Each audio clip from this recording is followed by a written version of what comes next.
Madam Secretary, thanks for coming to the committee today and for your testimony. Are you in favor of having our pilots, commercial pilots, armed? I think properly trained, and if they have gone through our Federal Flight Deck Officer program, arming can be appropriate, yes. Yeah, I guess I'm concerned because in your budget, the administration's budget, we've zeroed out the funding for the training of pilots, and I think that's been done a couple times, and we've had to add it back in. So we're wondering about your commitment to arming pilots. Well, I'll tell you the reason why we've zeroed it out, Senator, and that is, and it goes to a lot of the changes in the budget, we're moving to risk-based. And FFDO program is not risk-based. It's just happenstance whether you happen to have a pilot on board that went through the training or not.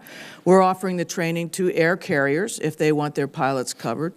But we would rather stick with the FAMs who are apportioned based on risk. Well, I don't think I can overemphasize the importance of deterrence, and part of deterrence is not knowing who is armed and who's not armed, not knowing whose house has guns and who doesn't. That's why we don't want registries published of who owns guns and who don't. But I feel better even if 5% of the pilots have it because the terrorists don't know which 5% are. I'd rather it be 100% are armed. But I think zeroing out the funding shows a lack of commitment to the idea of self-defense, and I think this sends a huge signal to terrorists around the world if we're not going to arm our pilots. In fact, I think we need to go the opposite direction. I think we have one training facility in New Mexico where the pilots are trained. Is that where they're trained? Anyway, the pilots complain about the cost, the expense also, and the time away.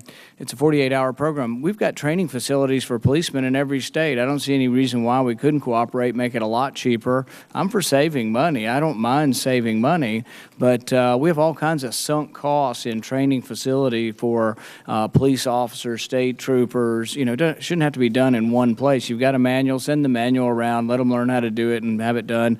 You know, we have concealed carry in most of the states around the country. There's no reason why you can't have local training. I would also take military officers who have had extensive training already, and I'd exempt them from half the program so they can save time and expense on getting it done. But I think the idea of deterrence can't be measured. You can't measure how important it is to have deterrence. But I think that a lot of us would argue that having pilots armed is a great deal of deterrence, and we shouldn't send any indication to any terrorists around the world that we're not serious about having our pilots armed. Thank you.